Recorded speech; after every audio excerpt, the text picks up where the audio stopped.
Alors, nous sommes au Muséum national d'histoire naturelle à Paris pour un colloque de l'OCHA. L'OCHA, c'est l'Observatoire CNIEL des habitudes alimentaires. Et c'est un colloque sur les laits du monde, culture des laits du monde. C'est un colloque qui s'intitule donc les cultures du lait dans le monde. Je pense que l'objectif principal, c'est de montrer que le lait n'est pas qu'un produit lié à l'alimentation de l'homme, mais que c'est aussi un produit culturel. C'est-à-dire qu'il rentre à la fois dans des mythes, il rentre aussi dans des recettes de cuisine, il rentre dans l'organisation des espaces. Donc il a une fonction culturelle, sociale, économique qui dépasse les seuls aspects techniques ou les seuls aspects alimentaires. Non, mais il ne s'agit pas forcément d'importer du lait. Le but du jeu, c'est pas de convaincre les politiques d'importer du lait d'autres espèces. Hein. L'objectif du colloque, c'est d'échanger et de partager les connaissances que les uns ont les autres, de différents horizons, différents pays, sur un produit tel que le lait. Alors, quand on parle lait, on pense à la vache.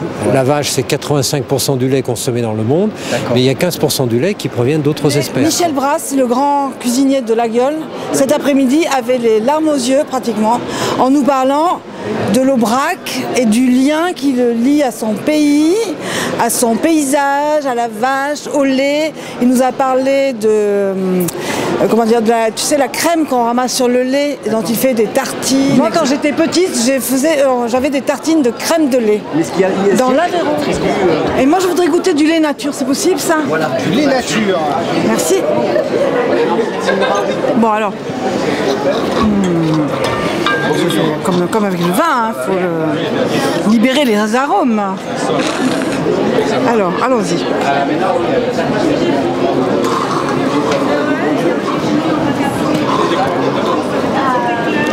Ah, moi franchement j'adore le lait.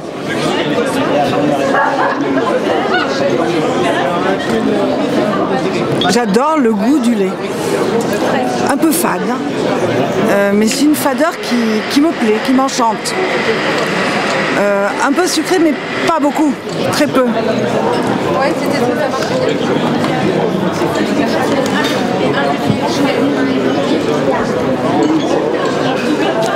Moi, j'aime bien le vin, hein, mais en dehors du vin, je dirais que je boirais assez facilement du lait. Ça a des avantages quand même, le lait, ça saoule pas. Ça saoule pas, ça rafraîchit, c'est bon pour la santé. Puis on fait aussi la distinction entre du lait cru, ou seulement microfiltré par rapport à du lait UHT. La saveur est différente et surtout, moi souvent quand j'entends dire ah, le lait c'est pas aussi bon qu'autrefois aujourd'hui. Eh ben non, moi je demande, alors tu prends quoi comme lait, toi qui me dis ça? Alors s'il me dit je prends du lait UHT demi-écrémé, je dis bon tu commences à goûter du lait entier, cru, voire microfiltré, et puis on fait le point après.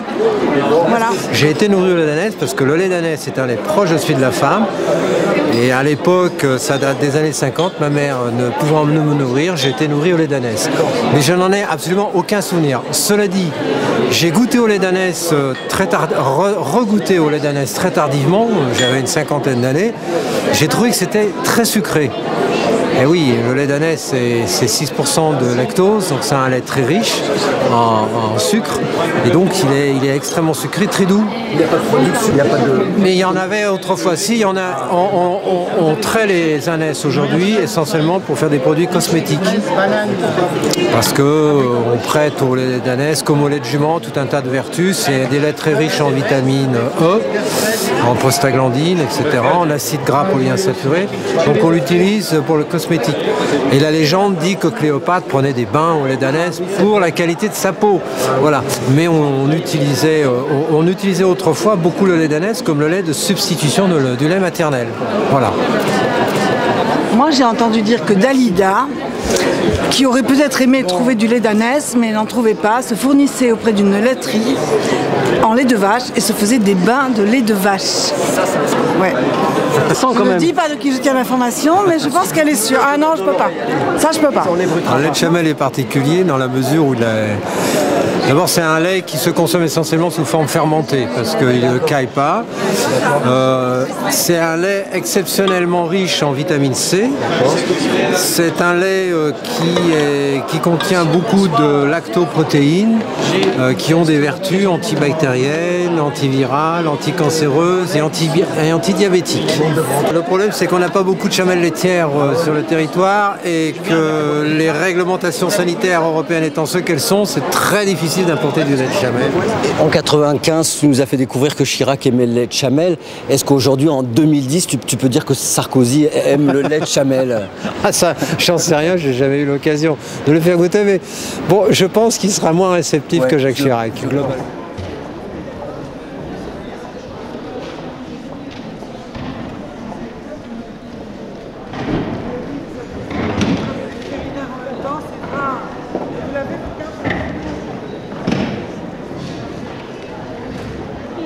Bonjour.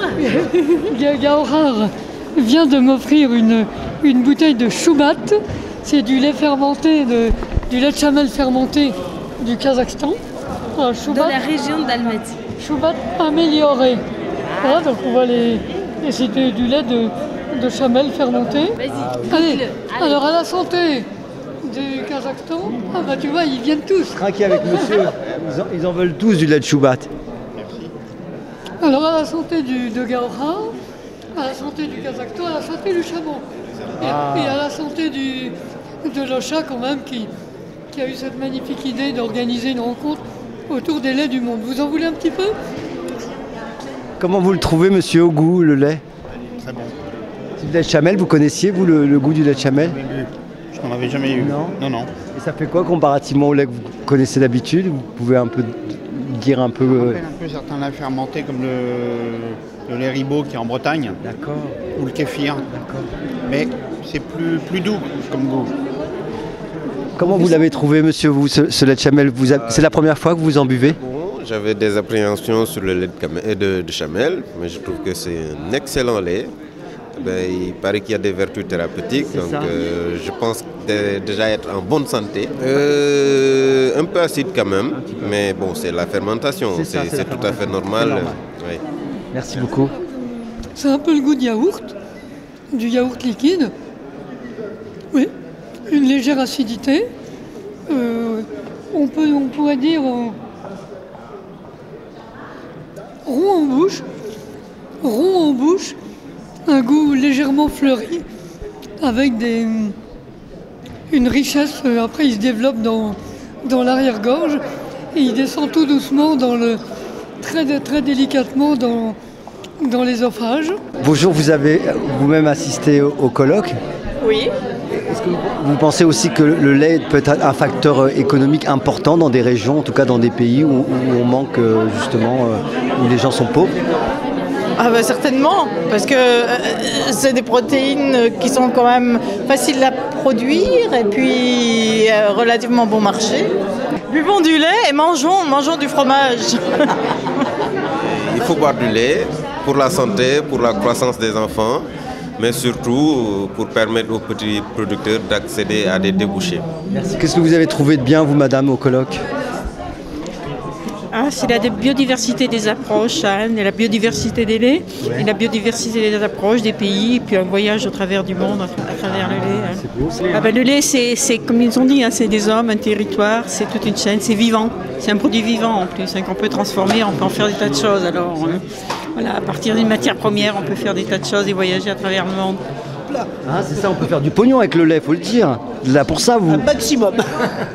Il n'est pas exploité. De la journée d'apprendre à faire du pognon avec du lait. Non, peut-être j'arriverai à faire du fromage. Alors attends, je vais goûter un petit peu. Oula, ouais. Alors l'odeur, c'est pas très agréable. Ah, l'odeur, non. Je suis d'accord. Vraiment pas du tout. Mais après, permettez, je regoute un petit peu. Ah, ça me fait penser. Je peux dire à quoi ça me fait penser? Ouais. Une odeur de concombre. Ah ouais. Concombre à la crème en fait. Ah, pas mal. Et mais le goût j'aime bien. Non, c'est bon. on n'a pas l'impression de boire du lait. C'est-à-dire qu'il n'y a pas du tout la texture du lait. C'est un peu dissocié comme texture. C'est-à-dire qu'on a à la fois une acidité qui attaque au début, et puis derrière, on a un côté un peu farineux derrière. Enfin, ça fait un ensemble étrange. Mais, on voit que monsieur a du palais. Ben, j'ai appris dans ma jeunesse. Ça sent...